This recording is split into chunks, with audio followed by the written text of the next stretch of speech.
Episodio 10 de Senderos de Resistencia. En este episodio tuvimos el gusto de conocer al doctor Hugo Icú.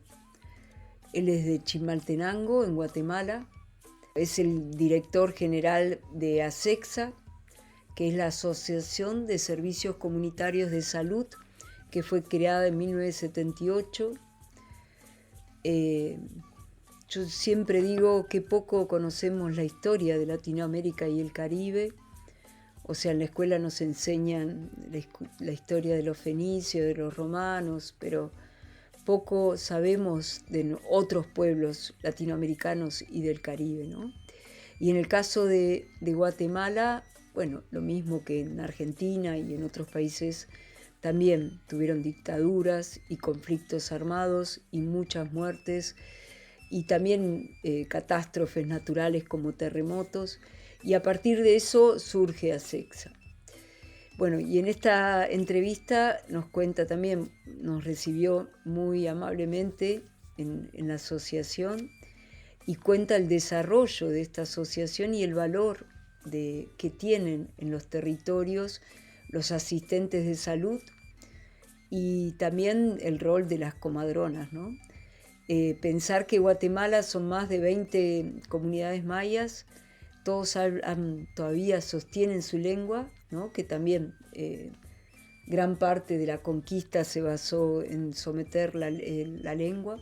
Ellos hablan en sus comunidades en maya, y también los jóvenes técnicos también lo sostienen. Y bueno, un pueblo muy sufrido, donde ha tenido más de 200.000 desaparecidos, más de 400.000 muertos, y bueno, hay un museo de la memoria, ¿no?, que recuerda todas las atrocidades de estas dictaduras que nos tocó padecer en toda Latinoamérica y Sudamérica en general, y Caribe, ¿no? Y uno de los técnicos de territorio que también está en Cobán es Manuel Sacba San, una persona muy agradable, muy charlatana. También pude participar de un taller hecho con mujeres, todas vestidas con sus vestimentas típicas y hablando maya, así que me iban traduciendo ahí mientras iban desarrollando. O sea, un poco el rol de Manuel fue ser animador de una formación en soberanía alimentaria, una de las tantas, ¿no?, que tienen estas comunidades alejadas, ¿no?, y muy de pequeñas campesinas, bueno, indígenas en general. Y bueno, pudimos recorrer varios proyectos de estos grupos de mujeres con una mirada muy de género, ¿no? Más de 150 mujeres en 30 grupos, bueno, y un equipo fuerte como el caso de Manuel, el caso de Mario, el caso de Margarita, son los que trabajan en Cobán, vinculados con el trabajo de ASECSA. Y tuvimos oportunidad de hablar también con Miriam Bach, que es referente regional en Alta Verapaz, en Cobán, donde ella nos cuenta, bueno, cuáles son las fuentes de financiación a nivel regional, cuáles son las asociaciones, ONGs que colaboran con los diferentes proyectos. Y bueno, y también nos cuenta un poco cuál es la visión que tiene concretamente ASECSA regional en Alta Verapaz.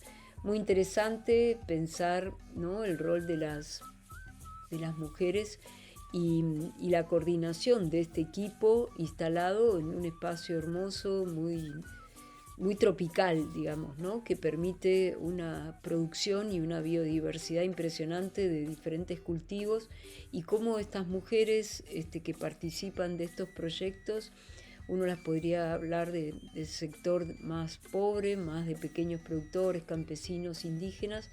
Bueno, cómo a través de la intervención de ASECSA se van empoderando y van logrando cierta independencia, ¿no?, desde estos proyectos. América es el territorio mestizo, son las venas abiertas y la América profunda.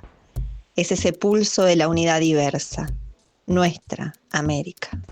senderos de reexistencia, experiencias de construcciones comunitarias, la construcción colectiva de la autonomía alimentaria en nuestro continente.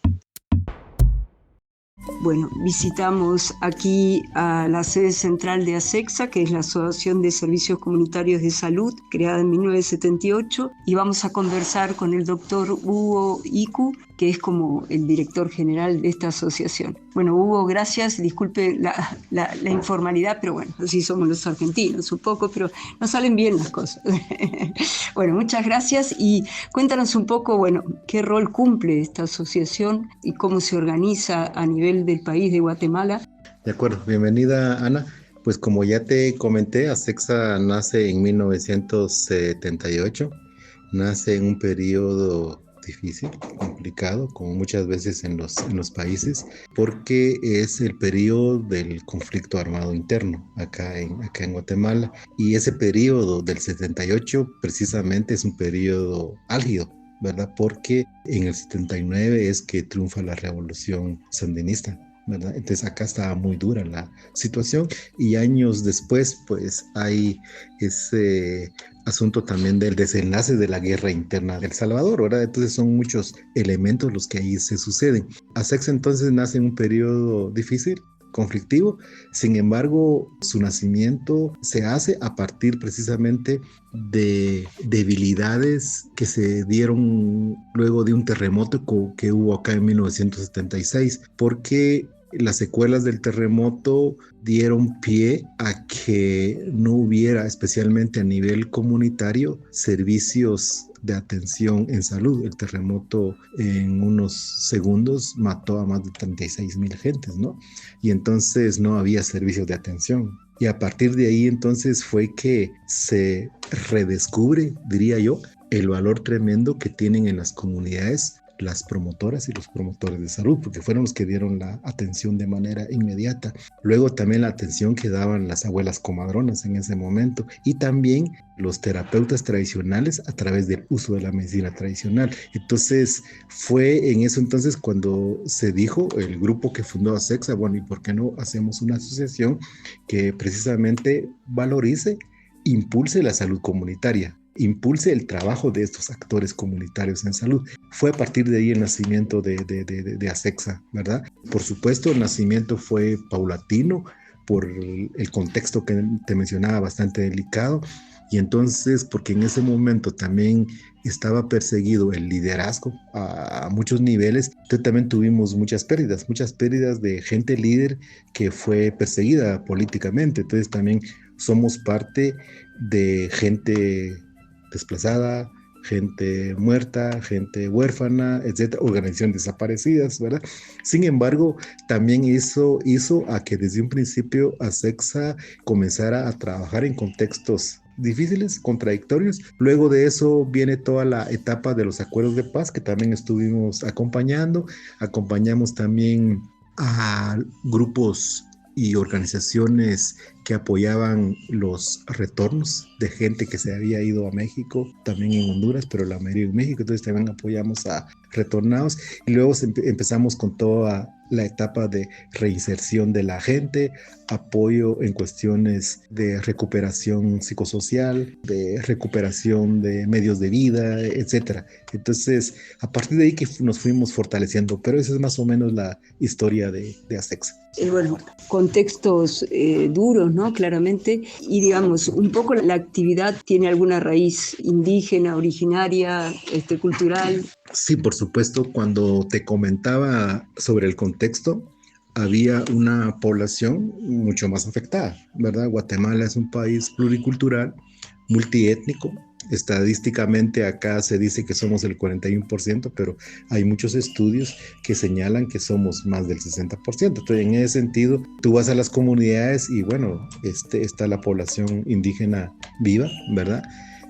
Acá tenemos 24 idiomas vivos. El grupo maya es el mayoritario, está el garífuna y el xinca, pero el maya es el mayoritario con 23 idiomas, 23 culturas con raíces comunes, pero también con diferentes idiomas, algunas tradiciones también con sus propias raíces de identidad, como por ejemplo, ya te mencionaba el idioma, pero también está la salud, ¿verdad? Pero todos bajo la lógica de la misma cosmovisión.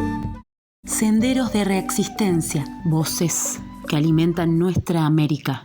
Nos quedamos entonces con Hugo y Q charlando, entre comillas, de esta visión pluricultural, interétnica, pero también las pérdidas de ambos lados, ¿no? Por un lado, las poblaciones originarias, pero también cuestiones de la guerrilla. Cuéntanos un poco eso, ¿no? Sí. Sí, bueno, la población indígena, por ser mayoritaria y por ser rural, fue la víctima de la guerra. Yo diría que la gran perdedora de ambos lados. Sin embargo, siempre hemos hecho el análisis de que también este periodo fue un periodo más en torno a que los estados coloniales siempre han estado bajo la lógica de exterminio de los pueblos originarios, ¿no? Esta es una forma más de exterminio, cosa que no sucedió tal cual. Seguimos vigentes, seguimos vivos, ¿verdad? Con todos nuestros elementos de identidad, como la cosmovisión, la forma de ver y entender el mundo, ¿no? Tal cual, y con muchas tradiciones y prácticas y sabidurías que hoy mismo están bastante vivos. Y en ese sentido, desde el nacimiento de ASECSA y el trabajo actual de ASECSA, se enmarca especialmente en esa población rural, en esa población indígena, porque creemos de que es a la que nos debemos. ¿Y cuáles son fundamentalmente los aspectos de la salud que ustedes recuperan frente a escenarios que cada vez se fueron complejizando más de la presión de las industrias médicas y toda esa cuestión? Bueno, ASECSA precisamente es una organización de salud, esa es su naturaleza. Sin embargo, conceptualizamos la salud de manera amplia e integral, ¿no? En primer lugar, partimos de que la OMS da un concepto bastante limitado, especialmente basado en el ser humano, la salud del ser humano como tal, su bienestar físico, ¿verdad? También mental y social, pero siempre está en la parte del ser humano, ¿no? Hemos entonces abordado el concepto más amplio, más integral de los pueblos originarios, en donde habla de la salud en toda su dimensión, la salud de todos los seres vivos, ¿verdad? Y que el ser humano no es el centro, sino el ser humano es parte de un entorno que le rodea, ¿no? Y que todo tiene vida, inclusive las piedras, ¿no? Entonces no digamos la madre tierra, la madre naturaleza, muchos elementos de los territorios, como por ejemplo el agua, los bosques, son seres vivos, ¿no? Y también son seres vivos que tendrían que estar sujetos a derechos, como el ser humano debería tener un derecho a la salud, también ellos tendrían que tener un derecho, ¿no? Entonces nuestro accionar en el campo de la salud es bastante amplio, bastante integral, desde la lógica conceptual de los pueblos originarios. Eso como parte fundamental de nosotros, ¿no? Y luego empezamos entonces a seguir nuestro mandato en torno a fortalecer la salud comunitaria, especialmente expresado en este modelo de salud comunitaria impulsado por promotores de salud, comadronas y terapeutas tradicionales, ¿verdad? Esa es en gran parte la base del trabajo que nosotros hacemos. Hacemos procesos de formación, capacitación con ellos, pero también estamos impulsando lo que nosotros le llamamos el sistema de salud ancestral de los pueblos originarios en Guatemala, ¿verdad? No le estamos llamando medicina tradicional, no le estamos llamando medicina alternativa simplemente, ni medicina orgánica, sino más bien le estamos dando ese nombre de sistema porque es un sistema. El problema es de que cuando hablamos de medicina tradicional, se piensa de manera inmediata que lo tradicional no es científico, ¿no? Entonces se cae en lo peyorativo y la exclusión. Y si hablamos únicamente de medicina natural, se va mucho únicamente a las plantas medicinales y tampoco eso es cierto, ¿no? ¿Verdad? Entonces lo vemos de manera bastante amplia. ¿Por qué es bastante amplio? Porque este sistema parte de la misma cosmovisión de los pueblos, es su parte filosófica, ¿no? Hay un perfil epidemiológico propio de los pueblos originarios. Hay gente que la practica, ¿verdad? Hay más o menos, hemos detectado 18 especialistas que practican la medicina, la salud ancestral. y hay una amalgama de recursos terapéuticos, no solamente las plantas medicinales, sino hay minerales, hay las ceremonias mayas, etcétera. Hay diferentes posibilidades y formas de recuperar la salud. Y por el otro lado, es una práctica que se mantiene y se sostiene porque la gente se identifica con ella. No únicamente lo hace bajo la lógica económica, porque también es más barato, es más accesible, eso sí, ¿verdad? Porque ese sistema tiene una lógica no mercantilista, sino una lógica de servicio. Sin embargo, también, si en algún momento llega a tener un costo, ese costo o es simbólico o es secundario, ¿verdad? Entonces es una cuestión de identidad. Esos son los fundamentos que tenemos, pero también tenemos toda una lógica de trabajo enmarcados en un planteamiento estratégico. Tenemos un plan estratégico donde abordamos diferentes elementos como los que ya te mencionaba, por ejemplo, procesos de formación, capacitación a promotores, a comadronas. Tenemos todo un trabajo de incidencia política porque también para impulsar, por ejemplo, el sistema de salud ancestral tenemos que hacer incidencia política ante un Estado y sus dependencias gubernamentales, de alguna manera coloniales, racistas. Entonces tenemos que hacer mucho trabajo allí, ¿verdad? Bastante.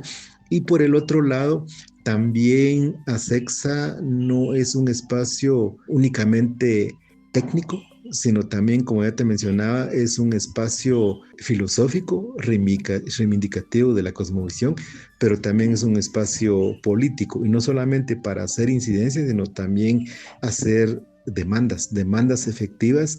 Por ejemplo, en los últimos tiempos, desde que aparece toda esta lógica mercantilista, privatizadora de la salud en sus diferentes componentes, pues también hemos tenido que, yo diría, enfrentarnos y luchar contra mecanismos privatizadores de la misma salud como tal, de los mismos elementos y recursos médicos, como puede ser la misma planta medicinal, y el problema del acceso a medicamentos, por ejemplo, ya sea estos químicos o también tradicionales, porque el mercado los absorbe de manera inmediata, ¿verdad? Entonces también hemos tenido que hacer una lucha en ese ámbito. Y luego también bajo problemas, yo diría, históricos, estructurales y más profundos, como es una población indígena rural desatendida y como secuelas, por ejemplo, de la expropiación de tierras, como secuelas de que la tierra cultivable queda en manos de un grupo bastante pequeño de ricos acá en Guatemala, pues tenemos problemas fuertes de, por ejemplo, de desnutrición, ¿verdad? Nosotros siempre decimos de que la palabra desnutrición es una palabra técnica para esconder otra más profunda que se llama hambre, ¿verdad? Entonces, en ese sentido, nosotros tenemos diferentes programas que combinan toda la parte de, si le queremos llamar así, de seguridad alimentaria, pero ir más allá, ir hacia la cuestión de la soberanía alimentaria, ¿no? Entonces, también hacemos bastante trabajo, no solamente de recuperación de tierras, tecnificación de tierras, sino también la lucha contra los químicos de toda naturaleza que hacen bastante daño, ¿verdad? Y la recuperación de semillas nativas, por ejemplo, ¿no? De semillas criollas que también hacen una lucha permanente en contra de las empresas, ¿verdad?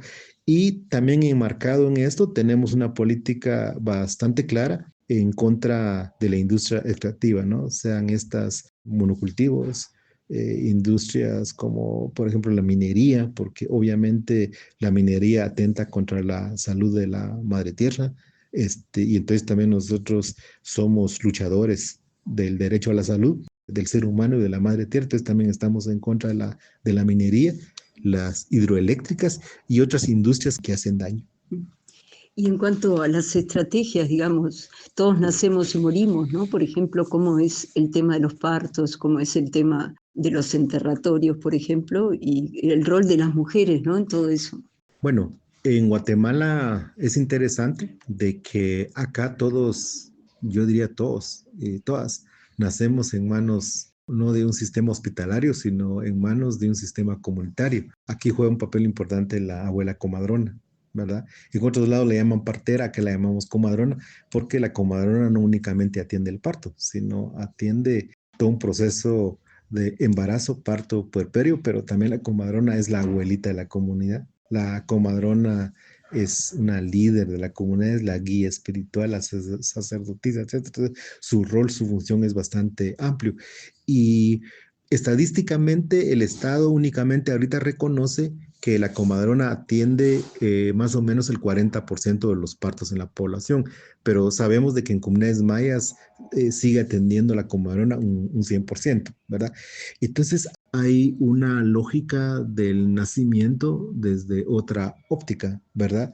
No tanto como la lógica occidental, que tiene que ser más que un nacimiento, digamos, de fiesta, es un nacimiento, digamos, de tortura de la mujer en un centro hospitalario, ¿no? ¿Verdad?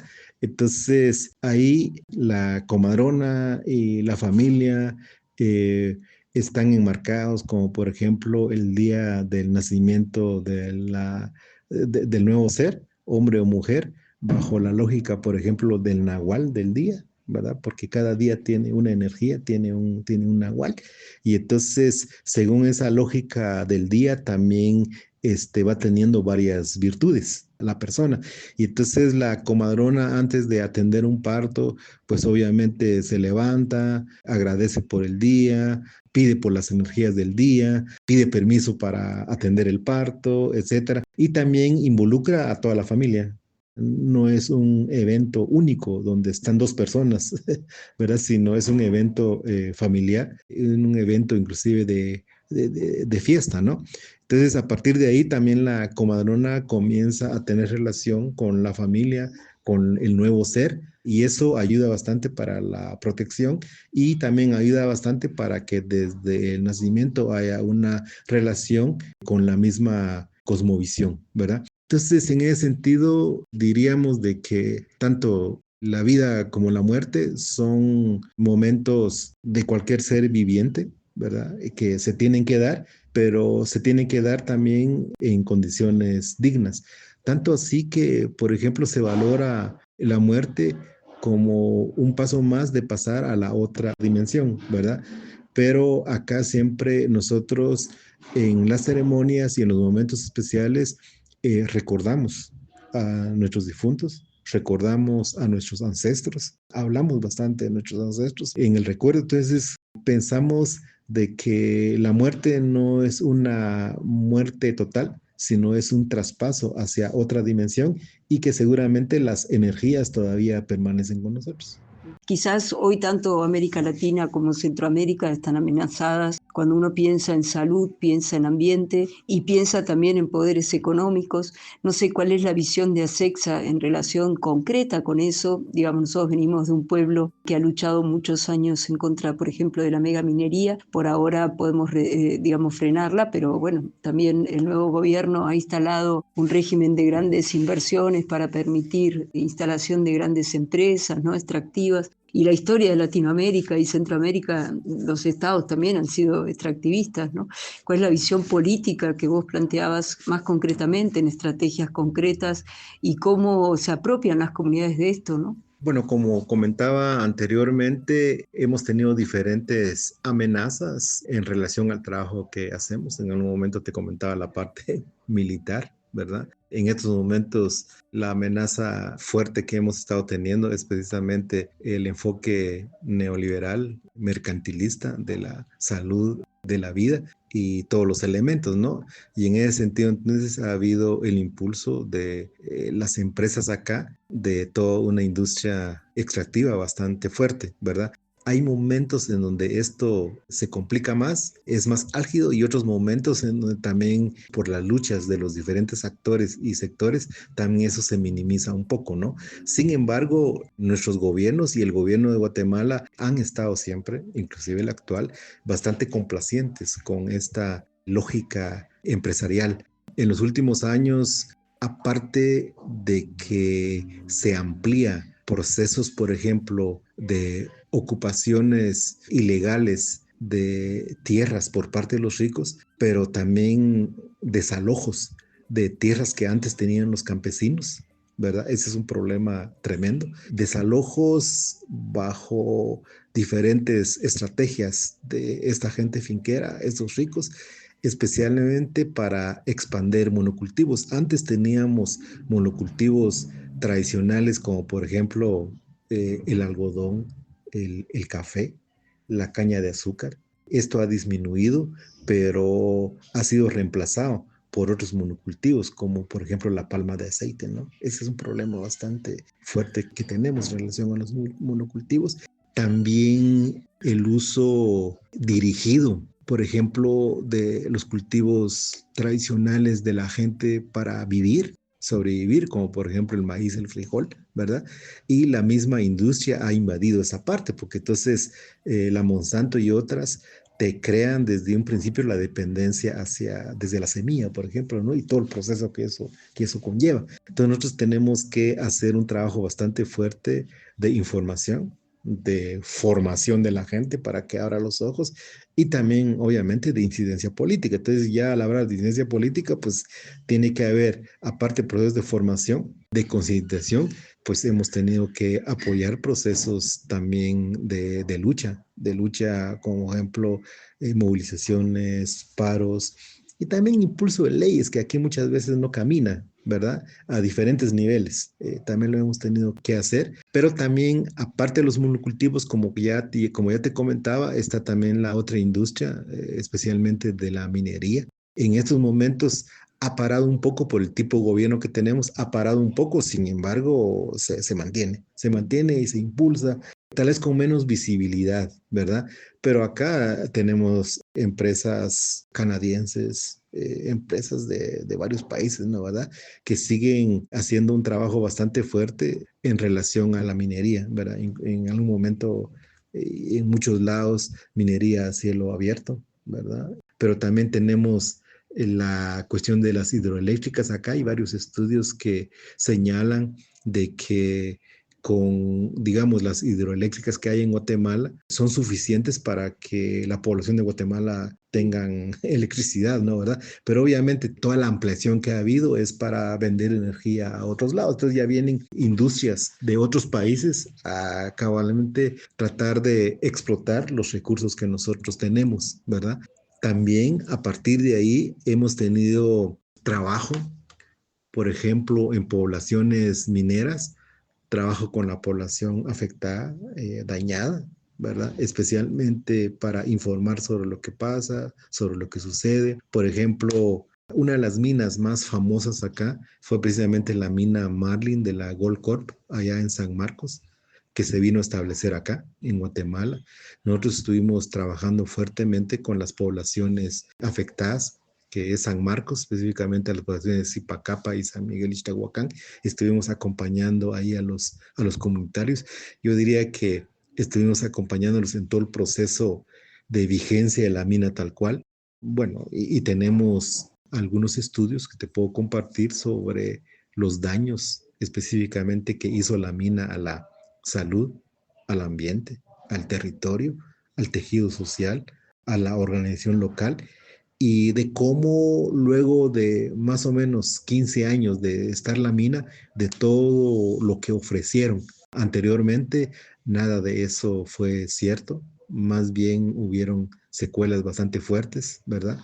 No hubo ninguna ventaja a nivel local, ¿verdad? Para nada, inclusive ni para el mismo Estado, porque ellos lo único que ofrecieron fue un 1% de su producción y del 1% falseado, ¿no? Porque ellos mismos manejaban sus números y ahí dejaron toda la montaña pelada, porque tampoco el gobierno y el Estado, los gobiernos ni el Estado, tenían los mecanismos específicos ni los protocolos, por ejemplo, de cierre. Tanto así que ahorita supuestamente la mina ya cerró, pero la cerró bastante mal, con mucho daño, y el Estado no logra recuperar para nada de todo el daño perdido, y menos las poblaciones, dejaron poblaciones dañadas. Entonces, a partir de ahí ha habido un acompañamiento a estas luchas de las organizaciones y también, por supuesto, ha habido víctimas. ¿Verdad? Porque el Estado ha sido un Estado que persigue y que victimiza a la gente que lucha a favor de la salud, ¿verdad? De la madre tierra, del territorio, y precisamente gente que se opone a la mina automáticamente es perseguida por el Estado y por los grupos poderosos, ¿verdad? Porque también es el problema que tenemos, que detrás de nuestros gobernantes siempre hay grupos poderosos detrás que finalmente son los que toman las decisiones, ¿no? Y por supuesto aquí hemos tenido secuelas bastante fuertes de gente perseguida, gente que está en las cárceles o estuvo en las cárceles también, ¿verdad? Y gente todavía ahorita que tiene demandas. Entonces también estamos ante eso, tratando de hacer una lucha de manera amplia y de manera integral. En estos momentos hay un tema sobre la mesa que vuelve a salir y que nos parece interesante, que es precisamente sobre esto, sobre el agua, ¿verdad? Porque aquí han habido diferentes intentos de crear, no tenemos ninguna normativa sobre el agua nacional, no tenemos ninguna ley, porque el problema es que siempre que se ha querido hacer una normativa, una ley, los empresarios son los que de alguna manera la van impulsando y la van a impulsar a su favor, ¿no? ¿Verdad? Cuando nos hemos dado cuenta que los mejores cuidadores del agua han sido las propias comunidades, han sido los propios sistemas organizativos ancestrales quienes han mantenido por mucho tiempo el agua y son los mejores gestores también del agua, ¿no? En estos momentos el gobierno está tratando de hacer consultas para ver si finalmente hace una ley de aguas. No sé cómo le vaya a ir, la verdad. No sé cómo le vaya a ir, pero estamos inmersos en eso, ¿verdad? Inmersos en eso, en un tema electoral, porque, bueno, el agua de que se escasea, eso es en todos lados. El agua en donde es aprovechada por la industria también es por todos lados. Y el agua en donde tenemos que ser vigilantes, hoy más que nunca como pueblos, creo que también tenemos que darle mucho auge a esa posibilidad. Entonces estamos involucrados en diferentes frentes, ¿verdad? Y comprometidos juntamente con las comunidades. Bueno, y para cerrar, del punto de vista de la formación, bueno, yo soy agrónoma y digo, la verdad que en muchos casos hemos sido deformados y formados en el uso de químicos, y ustedes quizás como médicos también han sido formados, ¿no?, en una medicina convencional de venta de productos y eso. ¿Qué reflexión harías y compartida ahí con Argentina, con serios problemas también de contaminación por el uso de químicos, por el tema de soya o otros productos? Y el trabajo de ASECSA en ese sentido, ¿no? Que ya lo comentaste, pero digo, reforzar esa idea.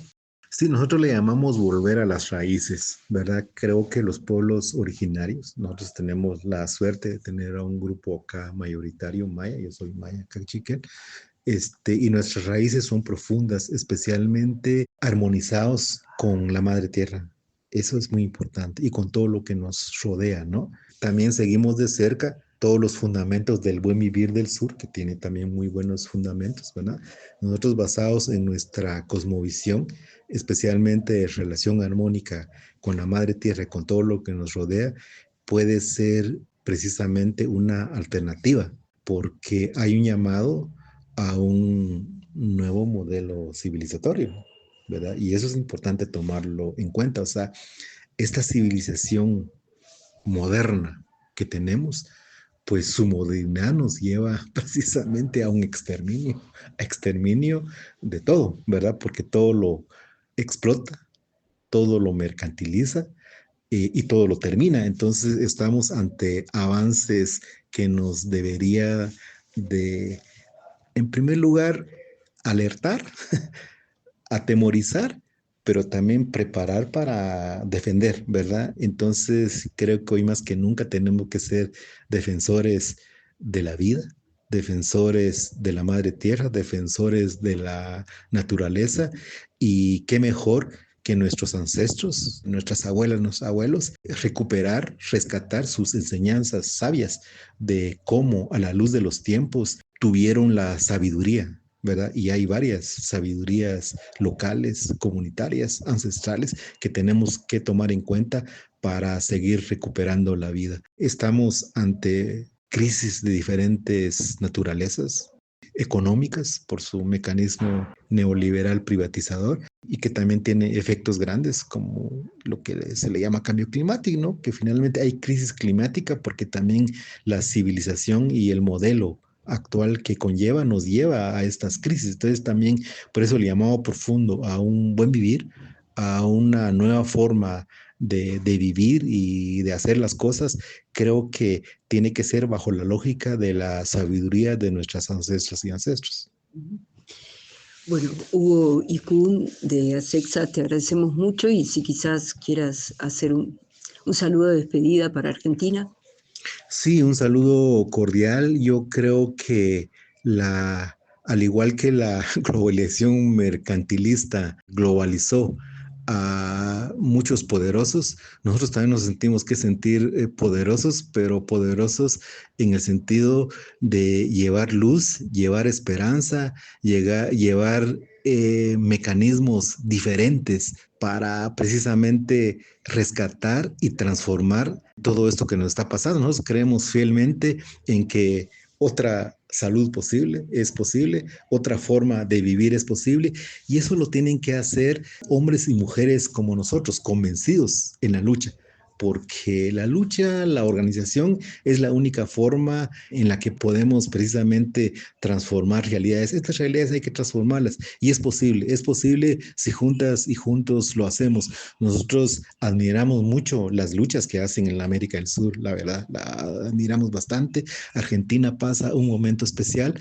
Yo siempre digo que hay que verlo como momentos porque también hay lecciones para los mismos pueblos. No creo que toda la gente esté contenta con mi ley ahora, ¿no? ¿Verdad? Sino también son lecciones que la misma vida nos va dejando, pero nosotros también hemos aprendido en Guatemala que con un elemento importante de nuestra cosmovisión y un principio es lo que llamamos la dualidad. Y en la dualidad no siempre van a haber alegrías, sino también tienen que haber tristezas, ¿no? ¿Verdad? Como una cuestión complementaria. Entonces también los momentos políticos son esos, o sea, momentos políticos, digamos que de alguna manera son precisamente momentos políticos transformadores, momentos políticos en este caso que conllevan al fomento de la vida, de la salud, pero también otros momentos políticos en donde hay mucha gente oportunista que conllevan los países a otro nivel que ellos le llaman de desarrollo, que nosotros le llamamos de otro tipo, ¿no? ¿Verdad? Más bien esos momentos se tienen que dar para que también sean momentos de reflexión, pero de retoma de energía, ¿no? Entonces yo creo que mientras nos mantengamos varios en esta lucha, eso es muy importante. Entonces el trabajo que ustedes hacen también es clave, es importante porque procesos de activismo local, activismo colectivo es importante, pero también procesos de investigación, procesos científicos profundos también son importantes. América es el territorio mestizo, son las venas abiertas y la América profunda. Es ese pulso de la unidad diversa, nuestra América. Senderos de reexistencia, experiencias de construcciones comunitarias, la construcción colectiva de la autonomía alimentaria en nuestro continente. Entramos aquí en Cobán, en la sede regional de ASECSA. Vamos a hablar con Miriam Estela Bach, ella es la coordinadora de esta regional. Bueno, Miriam, primero te agradezco que me hayan recibido y segundo, este ratico que nos prestas para charlar, para que nos cuentes un poco qué se está haciendo desde esta regional, cómo está conformada, cuántos técnicos y después, cuál es la visión de ASECSA aquí en la regional, quizás del punto de vista de su trabajo comunitario y político, ¿no?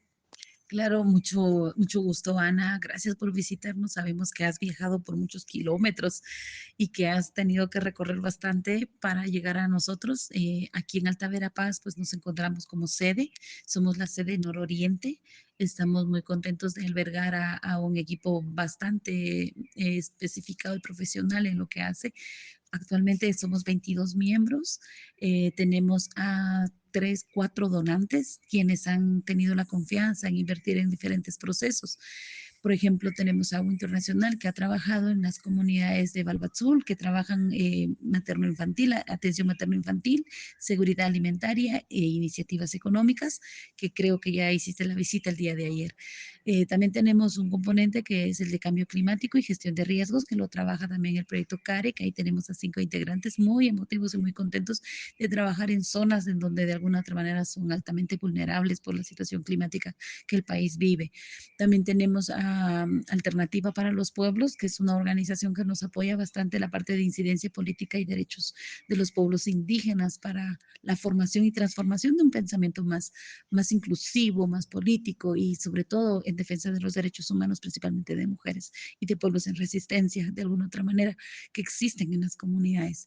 Tenemos también un proyecto que de alguna otra manera nos ha financiado el gobierno vasco, que es un proyecto también de incidencia política que nos permite a nosotros poder formar a personas en escuelas de incidencia política y estas escuelas que nos permiten llegar a más población comunitaria, hablándoles sobre sus derechos y principalmente sobre las capacidades que tienen organizativas dentro de sus comunidades.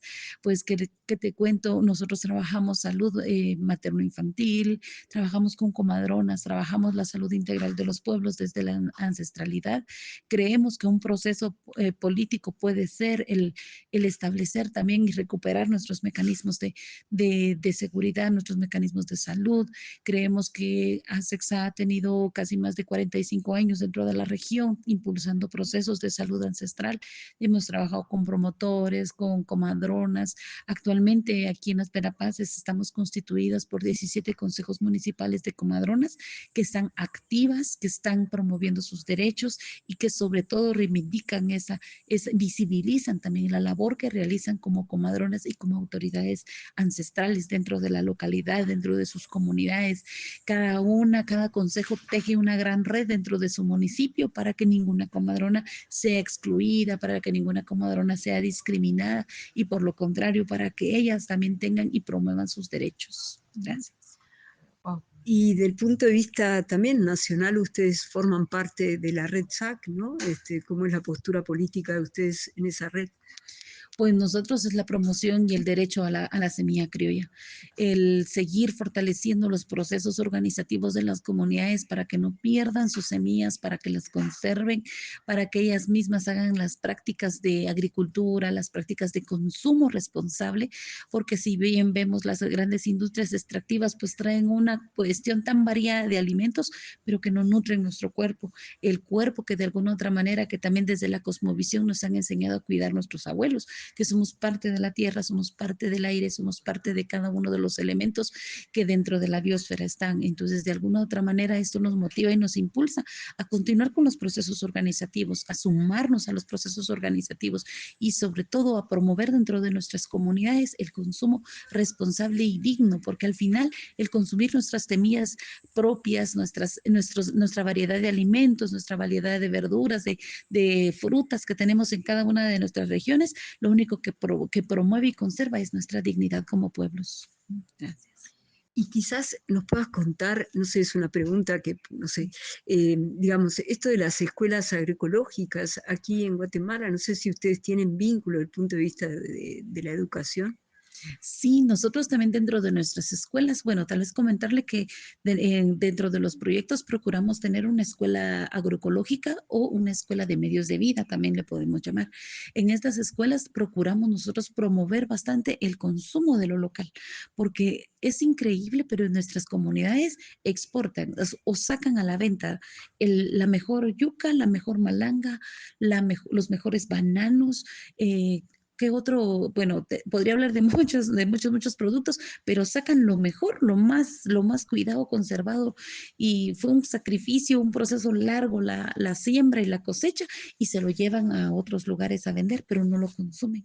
Entonces, dentro de nuestras escuelas tratamos de sensibilizar a la población participante a que conserven, a que consuman junto con sus familias, porque es increíble que nosotros no tenemos un nivel de desnutrición alto en Alta Verapaz, pero los productos siguen saliendo de las comunidades, siguen viniendo al pueblo o a las ciudades. Entonces nosotros les concientizamos sobre ese consumo, que sea un consumo responsable. También se dan clases para la transformación de ese producto, porque muchas veces nuestras comunidades no lo saben consumir o solamente lo consumen en sopitas o de una forma en donde los niños no les gusta aceptar la comida. Entonces tratamos nosotros de ir viendo de qué manera se les transforma ese alimento para que sea pues pues vistoso a los ojos y sea degustable al gusto, ¿verdad? Que les agrade, que les guste. Entonces este proceso también lleva sensibilización, también es un proceso en donde no solamente vemos la importancia de conservar una semilla, de sembrarla, sino de consumirla. Y también la importancia de que primero somos nosotros como familia, primero nosotros somos la primera línea de consumo para que el excedente pueda salir de la comunidad. Si no hay consumo, no puede haber un excedente, no puede salir. También hay transformación de estos alimentos. Actualmente hay compañeras que están promoviendo el uso de las harinas en tortillas, que estas tortillas, bueno, sino que no sean solo de maíz, sino que también sean de harina de yuca, que sean harina de plátano, que se transformen en otro tipo de harinas. También han implementado otra situación, porque a veces hay niños que no aceptan o familias que no aceptan ese consumo. Entonces lo que hemos hecho es a la harina de maíz complementarla con harina de plátano, complementarla con harina de yuca, complementarla con harina de malanga y hasta incluso nos hemos atrevido a utilizar la remolacha para que también incluso la tortilla hasta le cambia de color y esto es vistoso para esos niños y ellos lo consumen, porque también nuestra lucha es terminar con la desnutrición. Tal vez no la vamos a terminar, pero por lo menos vamos a reducir los casos que son tan alarmantes en Alta Verapaz.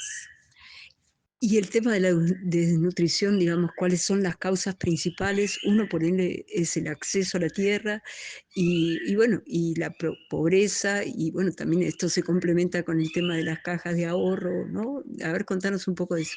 Gracias. Bien, el tema de la desnutrición para nosotros es bien complejo. Porque por una parte está la educación y atención que la madre brinda, los primeros auxilios que podríamos brindar nosotros como con las comadronas. Hemos determinado que muchas veces la desnutrición no solamente es por la falta, no solamente por la falta de alimentos, sino es el acceso a la tierra. Lamentablemente en las Verapaces tenemos mucha conflictividad agraria, bastante situación en donde no nos permiten pues tener un lugar seguro, un entorno seguro que nos permita a nosotros cultivar nuestros alimentos. Los espacios en donde las familias actualmente se encuentran son delimitados, las fuerzas de desalojos, la situación del narcotráfico, la situación de la migración también son problemas que han dejado secuelas en la niñez, principalmente porque ya no hay una atención digna, porque muchas veces los padres de familia tuvieron que emigrar, dejaron a los niños recomendados con las abuelas, con las tías, quienes a veces tienen que salir a trabajar y no se dan cuenta que esos niños han caído en un punto de desnutrición. El área de salud pues ha hecho también su trabajo dentro de este proceso, pero también determinan que la calidad del alimento no es el óptimo para la edad del niño. No hay una como integración entre peso y talla, no hay un crecimiento, un desarrollo natural, sino lo que está pasando es de que los niños no están desarrollando sus capacidades motrices ni tampoco están desarrollando su crecimiento por la falta de alimentos que sean óptimos, porque a veces decían que, digamos, en el área periurbana, a los niños se les da comida chatarra, a los niños se les alimenta con jugos, se les alimenta con gaseosas, cuando en realidad lo que tienen que hacer pues es tener una alimentación que tenga todos los nutrientes necesarios para que él crezca. Y en la comunidad lo que hace falta son esos alimentos, son esas bebidas nutritivas que les permitan a ellos crecer. El área de salud ha hecho también sus esfuerzos para poder mermar o parar este proceso de aparición de niños, porque cada vez que hacen ellos un censo aparecen 2, 3 niños, principalmente en las áreas de Panzoso, Senaú, en La Tinta, en Tucurú, en la Franja o el Valle del Pueblo Chic, es donde hay más casos, incluso también en Carchá. Para nosotros a veces es muy así preocupante, porque son comunidades en donde también hay educación, también hay formación, pero tal vez hay muy poca cobertura del Estado. El Estado también no garantiza un servicio de alimentación o un servicio de almacenamiento de productos o abonos, a veces lo politizan, entonces la gente ya no cree mucho en esa situación y lo que hacen es o no asistir o asisten, recogen, piden o la donación se la llevan, pero la venden y termina en vicios o termina en pagar algunas cuentas. También podemos hablar de esta situación de las cuentas que se dan a gota, ¿verdad? Que uno tiene una deuda y poco a poco va pagándola. Eso también nos ha perjudicado como comunidades.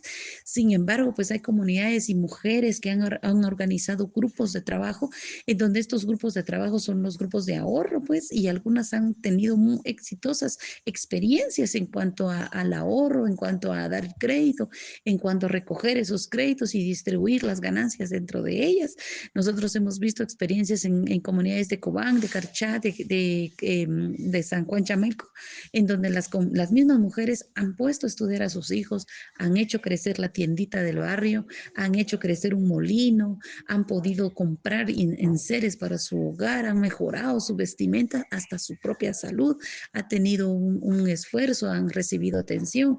Entonces, esta metodología de ahorro, pues ha servido para que las mujeres también tengan autonomía propia.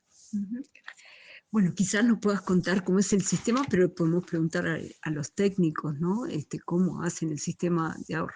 Bueno, quizás para cerrar, digamos, cuál es la visión que vos tenés de Centroamérica y también quizás en articulación con América Latina.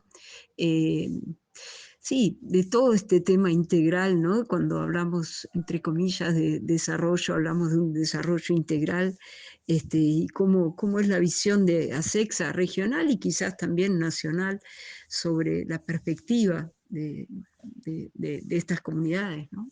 Gracias, Ana. Sí, el intercambio de experiencias es maravilloso, es muy importante. Creo que ha permitido también crecer como organización, porque en nuestros espacios quizás podemos replicar los mismos modelos educativos o de gestión local, pero cuando vamos e intercambiamos una experiencia, intercambiamos una idea, intercambiamos una noticia, intercambiamos cualquier tipo de conocimiento, nos ha permitido construir también un propio aprendizaje. Creo que el hecho de que nosotros como países latinoamericanos podamos nosotros reunirnos, podamos nosotros hacer un movimiento que nos permita visibilizarnos ante el mundo, porque al final no solamente nos van a observar los que están de nuestro lado, sino que también en la otra parte del mundo que sabe que existimos, que sabe que coexistimos al mismo tiempo, porque quiera o no, todas las acciones que nosotros realizamos de este lado del mundo les va a afectar. El hecho de que nosotros no conservamos la naturaleza, por ejemplo, va a aumentar el calentamiento global. Entonces, todo este tipo de situaciones que nos permitan a nosotros ir contribuyendo, sumando a acciones que de alguna otra manera como movimiento podemos detener, creo que eso va a sumar siempre, principalmente contra empresas extractivas, contra empresas que de alguna otra manera imponen sus marcas, para que nosotros como pueblos indígenas, para que nosotros como guatemaltecos no podamos avanzar. Creo que eso es importante también visibilizarlo a estos otros países que de alguna otra manera también están conformados por movimientos. Y al final un movimiento, yo aunque estemos conformados solo con 1, 2, 3 países, pues creo que vamos a dejar una huella, y la huella es la que nosotros seguimos buscando también junto con cada una de las redes a las que nosotros estamos integrados, porque creemos en que estar en red es lo más fuerte que pueda crearse entre los seres humanos y entre las personas.